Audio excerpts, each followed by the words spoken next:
Ini kisah seorang raja yang membangun sorga di dunia. Shaddad bin Ad bin As bin Aram bin Sam bin Nuh.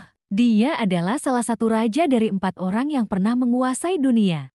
3 dari 4 raja lainnya yang pernah menguasai dunia adalah Sulaiman bin Daud alaihissalam, Iskandar Zulkarnain, dan Namrud bin Kan. Menurut ahli sejarah Wahab bin Munabih, Shaddad bin Ad mempunyai 4.000 orang anak. Menurut sebuah riwayat, beliau menikahi 1.000 wanita. Sang raja dikaruniai umur yang panjang, ia hidup selama 1.000 tahun. Dikisahkan pula ketika Raja Shaddad bin Ad mau meninggal, ia mengangkat 3 anaknya untuk menjadi penggantinya, yaitu Shaddad, Syadid, dan Aram. Shaddad adalah anak Raja Shaddad bin Ad yang tertua. Ketika kekuasaannya kian kuat dan bertambah luas, dia memerangi raja-raja yang ada di seluruh bumi, membunuh dan menguasai tanah dan tempat tinggal mereka. Dia memegang tampuk kekuasaan dari timur hingga barat.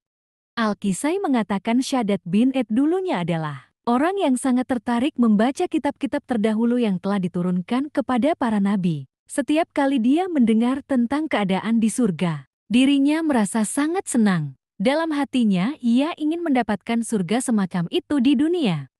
Lalu, Shaddad bin Ad memerintahkan para menterinya untuk mengumpulkan orang-orang pintar dan para arsitek. Dia menyuruh mereka mencarikan tanah yang luas, yang udaranya sejuk, dan banyak sungai serta pepohonannya. Dia ingin mereka membangunkan surga yang besar untuknya.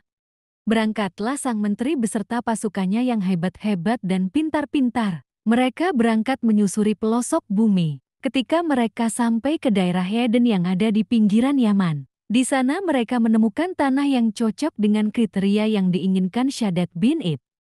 Ketika sang menteri melapor bahwa mereka sudah menemukan tempat dengan kriteria seperti itu, lalu sang raja dengan antusias ingin melihat langsung tempat tersebut. Benar saja sang raja sangat senang dengan tempat itu. Lalu Shaddad bin Ad mengutus tukang bangunan dan para arsitek ke sana. Mereka berkumpul di tanah itu. Lalu mereka mengatur-atur dan membatasinya menjadi pola 4 sisi. Lingkaran tanah itu berukuran 4 farsah. Setiap sisinya berukuran 10 farsah. Ketika para pekerja itu telah menggali fondasi tempat tersebut, di sana mereka telah mendirikan pagar dari batu pualam yang diberi lukisan berbintik-bintik. Sisi-sisinya telah setengahnya mereka kerjakan. Hal tersebut dilaporkan oleh sang menteri kepada Shaddad bin Ad. Mendengar laporan tersebut, Shaddad bin Ad berkata kepada para menterinya, "Tidakkah kalian tahu bahwa aku telah menguasai dunia seluruhnya?" Para menteri menjawab, "Tahu Paduka." Lalu sang raja berkata, "Aku ingin kalian membuat semua bangunan ini dengan emas, perak, permata, mutiara, yakut, minyak kesturi, kafur, zafaron, dan perhiasan-perhiasan indah lainnya."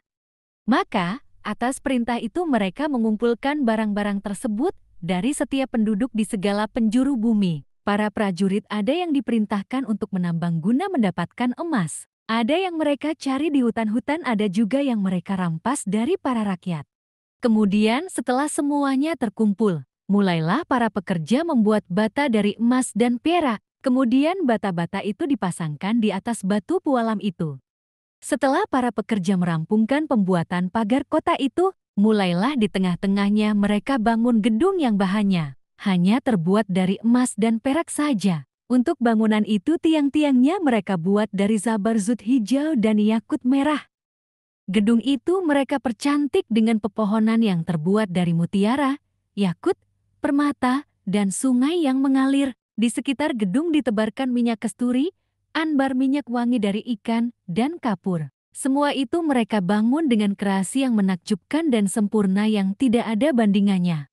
Al-Kisai mengatakan, pembangunan kota itu memakan waktu 300 tahun. Setelah pembangunannya selesai, raja memerintahkan kepada para menteri, pembantu, dan punggawanya untuk memindahkan perabot dan harta-hartanya ke sana. Proses memindahkan barang-barang dan hartanya itu memakan waktu hingga 10 tahun. Setelah mereka selesai, Raja Shaddad beserta seluruh istrinya, anaknya, pelayannya, menteri, pembantu beserta para punggawanya dan prajuritnya berangkat ke sana dengan menggunakan tunggangan yang mewah.